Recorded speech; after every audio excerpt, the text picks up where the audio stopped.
ассалому алайкум ва раҳматуллоҳи ва баракатуҳу.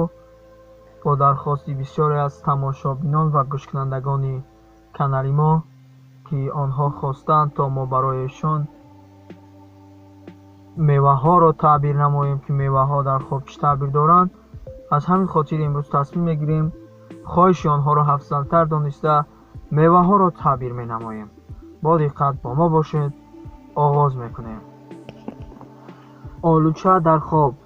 агар касе дар хоб олучаи сурх ва ё сиёҳро ба вақти худ хоб мебинад, дарел ки бармол ва хоста буд. ва агар олӯи зард хоб бубинад ва сиёҳ ки ба таъм ширин буд фаро гирифт ё касе ба ӯ дод ва ё бихӯрд, далел кунад ки ба қадри он мол хоста биёбад. агар бубинад ки олӯи зард хӯрд ва вақти он набуд, зимистону аввали баҳор буд, далел буд ки ғам ва андӯҳ ва ё мусибат ба ӯ бирасад.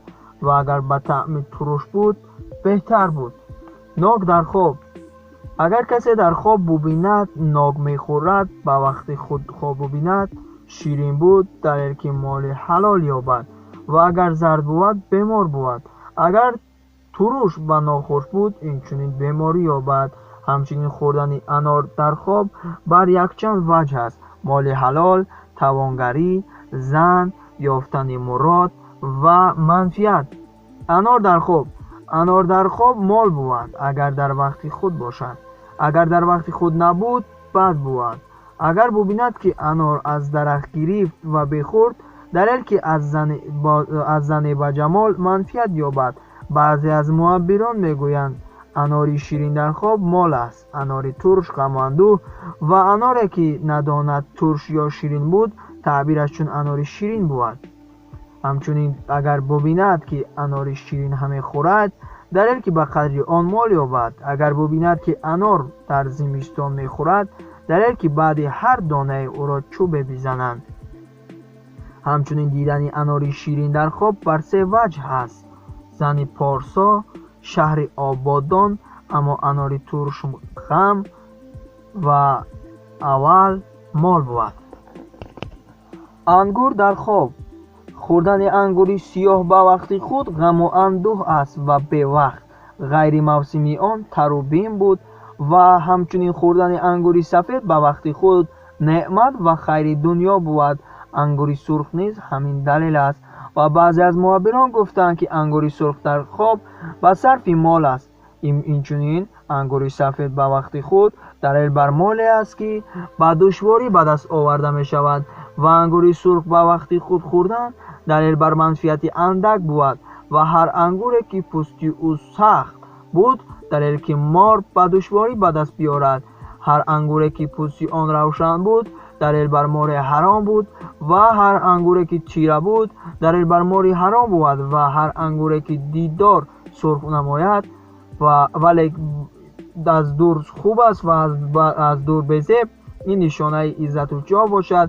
ва ангуре ки ба дидор сиёҳ намояд, далел бар ғаму андӯҳ буд. ҳамчунин ангури сиёҳ ва сафед бар вақти худ ва бевақт ба се ваҷҳ аст: фарзанди нек, илми фароиз, моли ҳалол. ва афшурдаи он ҳам дар хоб ба се ваҷҳ аст: моли бо хайру баракат, фарохи неъмат, аз қаҳтӣ амон ёфтан. бодом дар хоб.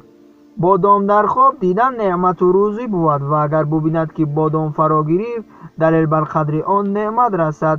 баъзе аз муаббирон гӯянд ки бодом дар хоб илм буд ва шифо аз ранҷ. ҳамчунин бодом бо пӯст бубинад ё касе ба вай диҳад, далел ки марди бахил чизе ёбад. ва агар бубинад ки аз мағзи бодом талх равған берун овард, далел ки аз марди бахил вайро манфиат расад. дидани бодом дар хоб ба ду ваҷҳ аст: моли ниҳонӣ ҳосил гардад ва беморӣ шифо ёбад. себи биҳӣ дар хоб. бисёре аз муаббирон дар себи биҳӣ ихтилоф кардаанд. баъзе мегӯянд ки бузургӣ аст ва баъзе мегӯянд фарзанд аст ва баъзе дигар ба беморӣ ҳукм мекунанд. ва ҳамчунин биҳӣ ба гунаи зард бошад. имом ҷаъфари содиқ мефармояд ки чун биҳӣ ба гунаи сабз буд, фарзанд аст. тут дар хоб. توتی شیرین خوردن در خواب روزی بود و خوردن خرتوت در خواب غم و اندوه است و همچنین خوردن توت در خواب به چند وجه است: مال، منفیت از کس، منازعه، بهر زن.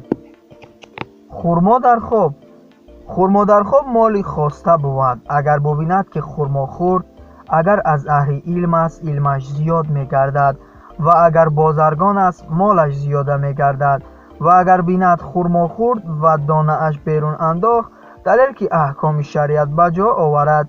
اگر ببیند که در خانه او خرما بود و به بار بسیار داشت، دلیل که با بزرگی پیوستگی کند.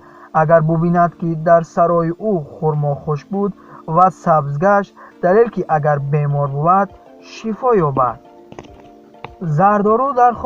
زردآلو در وقت خود اگر شیرین باشد دلیل مال باشد و اگر ترش بود دلیل بر بیماری و غم است. همچنین اگر دانک زردآلو را بشکست و دید که مغزی آن تلخ بود، دلیل بر غم و اندوه است. اگر به وقت ببیند بیمار می شود و اگر به وقت ببیند ترش اندوه است و اگر شیرین باشد منفیت یابد. سنجید در خواب مالی صالح بود که برنج به دست آورد. اگر ببیند که سنجید خرید یا کسی بر او داد، دلیل که مال بسیار حاصل کند. اگر ببیند که سنجید می خورد، دلیل که مال را بر عیالش نفقه می کند. سیب به خواب دیدن چون سبز باشد فرزند است و چون سرخ باشد منفیت از پادشاه و چون زرد و ترش بود دلیل بر بیماری است. اگر ببیند که سیبی سفید به او دونیم کرد، دلیل که به کسی شرکت دارد از او جدا شود. اگر ببیند که سیب سرخ از درخت باز کرد و خورد، دلیل که او را دختر آید. همچنین سیب در خواب دلیل خیر بود و اگر سیب ترش بود دلیل خیر نباشد. خوردن سیب در خواب به یک چند وجه است: فرزند، منفیت، بیماری، کنیز، مال، فرمانروایی، همت خداوند خواب. شفتالو در خواب مثل هر وقته اگر شفتالو در خواب زرد باشد دلیل بر بیماری است و اگر با وقت باشد معذرت کمتر بود و اگر ببیند که شفتالو شیرین بود زن باشد. امام جعفر صادق می فرماید شفتالو در خواب به 5 وجه است: کنیزک، پسر، علت، مال و منفعت. پیسته در خواب مال و نعمت ها بود. اگر مغزی آن را بخورد دلیل که به قدر آن مال و نعمت به دست آورد. لیمو در خواب خواه وقتش باشد و خواه به وقت چون زرد بود بیماری است و چون آن را سبز ببیند غم و اندوه است. و در آخر تمام خلاصه میوه را میبراریم که دلخواه میوه که شما میبینید گوش اندازید. میوه ترش و شیرین باشد دلیل به خیر و منفیت است و هر میوه خام و ترش دلیل به سخنهای بیهوده است و انگور سیاه و آلو و زیتون دلیل بر غم و اندوه است. و اگر ببیند که از درخت میوه چید دلیل که از مرد بزرگوار مال یابد و اگر هر میوه‌ای که به وقت آن خورد است دلیل که به قدر آن مال حاصل کند و اگر میوه به وقت خود نبود دلیل که مالش پراکنده شود و از میوه ها آنچه زرد بود دلیل در بیماری بود. اگر ترش و بیهی زردالوی آنکه 3 تعبیر زیان دارد. میوه های ترش غم و اندوه است و میوه های تر چون رسیده و شیرین به وقت خود باشد دلیل بر روزی حلال است و میوه های نارسیده و ناخوش در خواب دلیل بر روزی حلال است و میوه های نارسیده و ناخوش در خواب دلیل بر روزی حرام است. و اگر ببیند که میوه تابستان در زمستان میخورد دلیل که بیمار میشود. میوه شیرین در خواب اگر به وقت بیند دلیل بر غم و اندوه است. اگر میوه میفروخت چون میوه باشد که مردم آن را دوست دارند دلیل که به شغل بزرگ مشغول گردد و اگر میوه ترش و ناخوش فروشد دلیل که غم و اندوه و رنج یابد. این بود مسائل تمامی میوه هایی که به ما معلوم